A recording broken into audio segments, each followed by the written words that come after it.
नमस्कार। सुनो कहानी श्रृंखला के अंतर्गत प्रस्तुत है कहानी लाल हवेली, जिसकी लेखिका है शिवानी जी।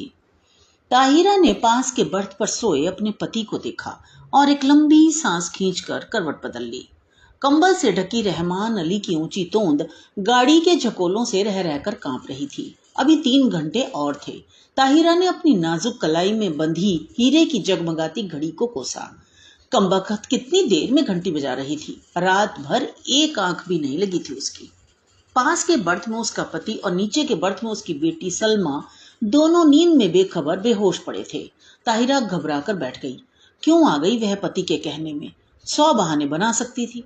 जो घाव समय और विस्मृति ने पूरा कर दिया था, उसी पर उसने स्वयं ही नश्तर रख दिया। अब भुगतने के सिवा और चारा ही क्या था? स्टेशन आ ही गया था। ताहिरा ने काला रेशमी बुर्का खींच लिया। दामी सूटकेस, नए बिस्तरबंद, एयरबैग, चांदी की सुराही उतरवाकर रहमान अली ने हाथ पकड़कर ताहिरा को ऐसे संभल कर अंदाज से उतारा जैसे वह कांच की गुड़िया हो। तनिक सा धक्का लगने पर टूटकर बिखर जाएगी। सलमा पहले ही कूद कर उतर चुकी थी। दूर से भागते हांफते हाथ में काली टोपी पकड़े एक नाटे से आदमी ने लपक कर रहमान अली को गले से लगाया और गोद में लेकर हवा में उठा लिया। उन दोनों की आंखों से आंसू बह रहे थे। तो यही मामू बित्ते हैं, ताहिरा ने मन ही मन सोचा। और ये थे भी बित्ते ही भर के। बिटिया को देखकर मामू ने झट गले से लगा लिया। बिल्कुल इस्मत है रहमान, वे सलमा का माथा चूम चूम कर कहे जा रहे थे। वही चेहरा मोहरा, वही नैन नक्श। इस्मत नहीं रही तो खुदा ने दूसरी इस्मत भेज दी। ताहिरा पत्थर की सी मूरत बनी चुपचाप खड़ी थी। उसके दिल पर जो दहकते अंगारे दहक रहे थे, उन्हें कौन देख सकता था? वही स्टेशन, वही कनेर का पेड़। 15 साल में इस छोटे से स्टेशन को भी क्या कोई बदल नहीं सका? चलो बेटी, मामा बोले। बाहर कार खड़ी है। जिला तो छोटा है, पर अल्ताफ की पहली पोस्टिंग यही हुई। इंशाअल्लाह अब कोई बड़ा शहर मिलेगा। मामू के इकलौते बेटे अल्ताफ की शादी में रहमान अली पाकिस्तान से आया था। अल्ताफ को पुलिस कप्तान बनकर भी क्या इसी शहर में आना था? ताहिरा फिर मन ही मन कुड़ी। घर पहुंचे तो बूढ़ी नानी खुशी से पागल सी हो गई। बार बार रहमान अली को गले लगाकर चूमती थी और सलमा को देखकर ताहिरा को देखना भूल गई। या अल्लाह, ये क्या तेरी कुदरत, इस्मत को ही फिर भेज दिया। दोनों बहुएं भी बोल उठी। सच अम्मी जान, बिल्कुल इस्मत आपा हैं, पर बहू का मुंह भी तो देखिए। लीजिए, ये रही अशरफी। और झट अशरफी थमाकर ननिया सास ने ताहिरा का बुर्का उतार दिया। अल्लाह, चांद का टुकड़ा है। नन्ही नजमा देखो, सोने का दिया जला धरा है। ताहिरा ने लज्जा से सिर झुका लिया। 15 साल में वह पहली बार ससुराल आई थी। बड़ी मुश्किल से वीजा मिला था। 3 दिन रहकर फिर पाकिस्तान चली जाएगी। पर कैसे कटेंगे ये 3 दिन? चलो बहू, ऊपर के कमरे में चलकर आराम करो, मैं चाय भिजवाती हूँ, कहकर नन्ही मामी उसे ऊपर पहुंचा आई। रहमान नीचे ही बैठकर मामू से बातों में लग गया और सलमा को तो बड़ी अम्मी ने गोद में ही खींच लिया। बार बार उसके माथे पर हाथ फेरती और हिचकियां बंध जाती। मेरी इस्मत, मेरी बच्ची। ताहिरा ने एकांत कमरे में आकर बुर्का फेंक दिया। बंद खिड़की को खोला तो कलेजा धक हो गया। सामने लाल हवेली खड़ी थी। चटपट खिड़की बंद कर तख्त पर गिरती पड़ती बैठ गई। खुदाया, तू मुझे क्यों सता रहा है? वह मुंह ढांप कर सिसक उठी। पर क्यों दोष दे वह किसी को? वह तो जान गई थी कि हिंदुस्तान के जिस शहर में उसे जाना है, वहां का एक एक कंकड़ उस पर पहाड़ सा टूट कर बरसेगा। उसके नेक पति को क्या पता? भोला रहमान अली, जिसकी पवित्र आंखों में ताहिरा के प्रति प्रेम की गंगा छलकती, जिसने उसे पालतू हिरनी सा बनाकर अपनी बेड़ियों से बांध लिया था, उस रहमान अली से क्या कहती? पाकिस्तान के बंटवारे में कितने पिसे, उसी में एक थी ताहिरा। तब थी वह 16 वर्ष की कनक छड़ी सी सुंदर सुधा। सुधा अपने मामा के साथ ममेरी बहन के ब्याह में मुल्तान आई। दंगे की ज्वाला ने उसे फूंक दिया। मुस्लिम गुंडों की भीड़ जब भूखे कुत्तों की भांति उसे बोटी सी चिचोड़ने को थी, तभी आ गया फरिश्ता बनकर रहमान अली। नहीं, वे नहीं छोड़ेंगे। हिंदुओं ने उनकी बहु बेटियों को छोड़ दिया था क्या? पर रहमान अली की आवाज की मीठी डोर ने उन्हें बांध लिया। सांवला दुबला पतला रहमान सहसा कठोर मेघ बनकर उस पर छा गया। सुधा बच गई, पर ताहिरा बनकर। रहमान की जवान बीवी को भी दिल्ली में ही ऐसे ही पीस दिया था। वह जान बचाकर भाग आया था, बुझा और घायल दिल लेकर। सुधा ने बहुत सोचा समझा और रहमान ने भी दलीलें की, पर पशेमान हो गया। हार कर दोनों ने एक दूसरे पर बीती बिना सुने ही मजबूरियों से समझौता कर लिया। ताहिरा उदास होती तो रहमान अली आसमान से तारे तोड़ लाता, वह हंसती तो वह कुर्बान हो जाता। 1 साल बाद बेटी पैदा हुई तो रहा सा मैल भी धुलकर रह गया। अब ताहिरा उसकी बेटी की माँ थी, उसकी किस्मत का बुलंद सितारा। पहले कराची में छोटी सी बजाजी की दुकान थी, अब वह सबसे बड़े डिपार्टमेंटल स्टोर का मालिक था। 10-10 सुंदरी एंग्लो इंडियन छोकरियां उसके इशारों पर नाचती, धड़ाधड़ अमरीकी नायलॉन और डेक्रॉन बेचती। दुबला पतला रहमान हवा भरे रबर के खिलौने सब फूलने लगा, तोंद बढ़ गई, गर्दन ऐंठ कर शानदार अकड़ से ऊंची उठ गई, सीना तन गया, आवाज में खुद ब खुद एक अमरीकी डॉल आ गया। पर नीलम पुखराज से जड़ी हीरे सी दमकती चमकती ताहिरा शीशम के हाथी दांत जड़े छपर खाट पर अब भी बेचैन करवटें ही बदलती। मार्च की जाड़े से दामन छुड़वाती हल्की गर्मी की उमस लिए पाकिस्तानी दोपहरिया में पानी से निकली मछली सी तड़फड़ा उठती। मस्ती भरे होली के दिन जो अब उसकी पाकिस्तानी जिंदगी में कभी नहीं आएंगे। गुलाबी मलमल की वह चुनरी उसे अभी भी याद है। अम्मा ने हल्का सा गोटा टांक दिया था। हाथ में मोटी सी पुस्तक लिए उसका तरुण पति कुछ पढ़ रहा था। घुंघराली लटों का गुच्छा चौड़े माथे पर झुक गया था। हाथ की अजली सिगरेट हाथ ही में बुझ गई थी। गुलाबी चुनरी के गोटे की चमक देखते ही उसने और भी सिर झुका दिया था। चुलबुली सुंदर बालिका नववधू से झेप झेप कर रह जाता था बेचारा। पीछे से चुपचाप आकर सुधा ने दोनों गालों पर अबीर मल दिया था और झट चौके में घुसकर अम्मा के साथ गुजिया बनाने में जुट गई थी। वहीं से सास की नजर बचाकर भोली चितवन से पति की ओर देख चट से छोटी सी गुलाबी जीभ निकाल कर चिढ़ा भी दिया था उसने। जब वह मुल्तान जाने को हुई तो कितना कहा था उन्होंने, सुधा मुल्तान मत जाओ। पर वह क्या जानती थी कि दुर्भाग्य का मेघ उस पर मंडरा रहा है। स्टेशन पर छोड़ने आए थे, इसी स्टेशन पर यही कनेर का पेड़ था, यही जंगला। मामा जी के साथ गठरी सी बनी सुधा को घूंघट उठाने का अवकाश नहीं मिला। गाड़ी चली तो साहस कर उसने घूंघट जरा सा खिसकाकर अंतिम बार उन्हें देखा था। वही अमृत की अंतिम घूंट थी। सुधा तो मर गई थी, अब ताहिरा थी।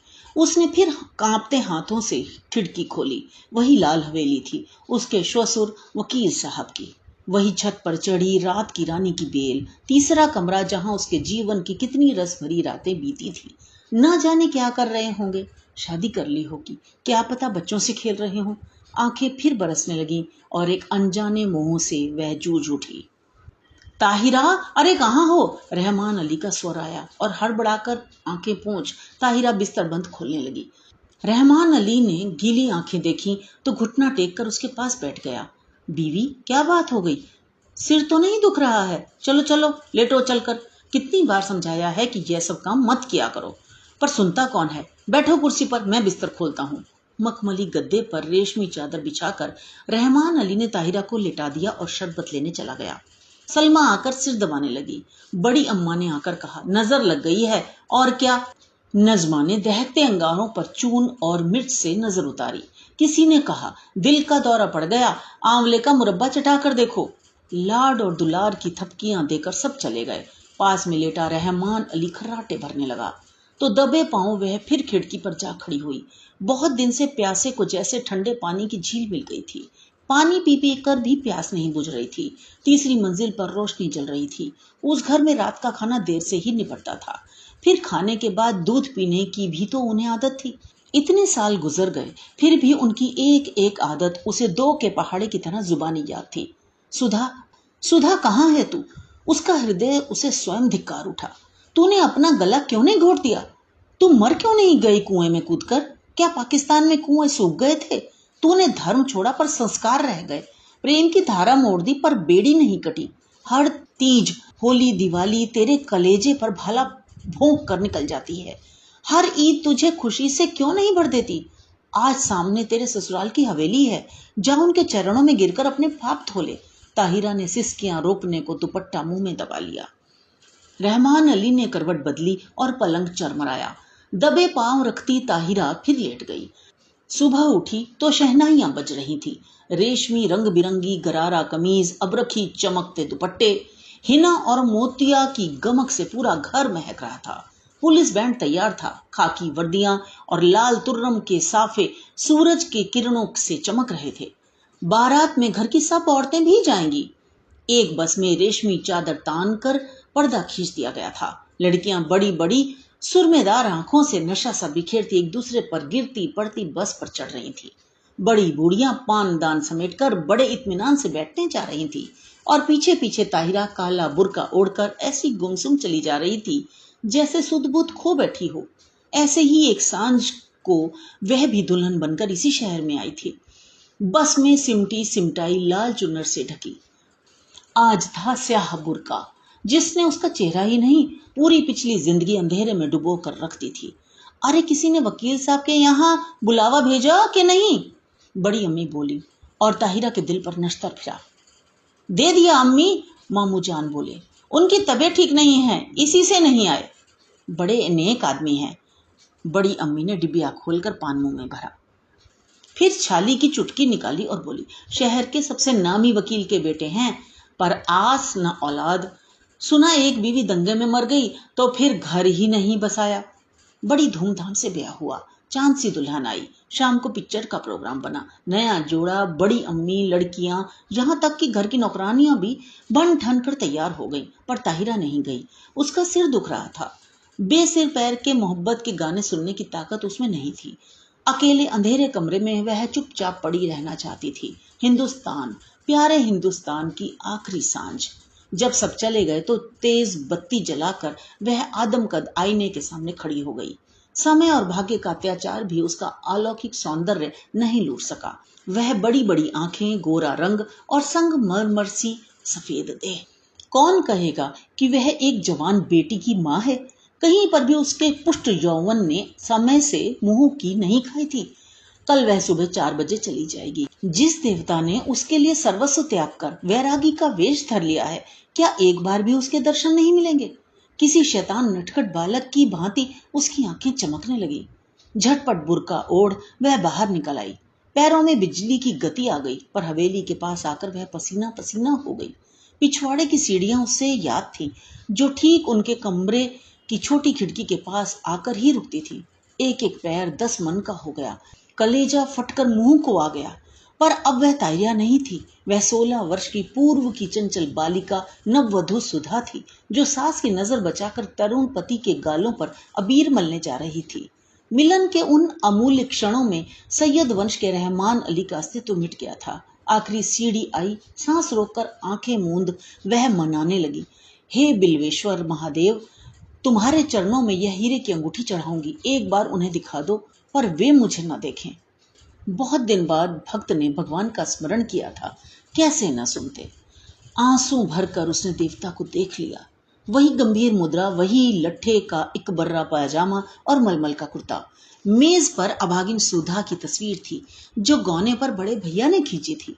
जी भरकर देख पगली और भाग जा, भाग ताहिरा भाग। उसके कानों में जैसे स्वयं भोलानाथ गरजे। सुधा फिर डूब गई। ताहिरा जगी। सब सिनेमा से लौटने को होंगे। अंतिम बार आंखों ही आंखों में देवता की चरण धूलि लेकर वह लौटी और बिल्वेश्वर महादेव के निर्जन देवालय की ओर भागी। न जाने कितनी मनौतियां मांगी थी इसी देहरी पर। सिर पटक कर वह लौट गई। आंचल पसार कर उसने आखिरी मनौती मांगी, हे भोलेनाथ, उन्हें सुखी रखना, उनके पैरों में कांटा भी न गड़े।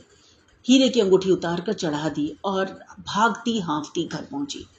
रहमान अली ने आते ही उसका पीला चेहरा देखा तो नब्ज पकड़ ली।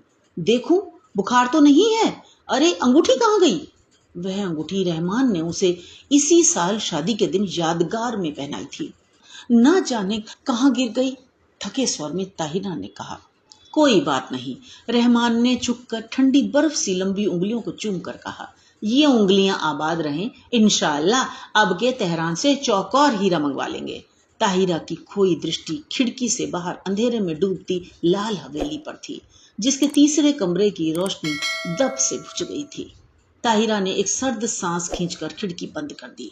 लाल हवेली अंधेरे में गले तक डूब चुकी थी। तो ये तो थी कहानी। मिलते हैं अगली कहानी में। धन्यवाद।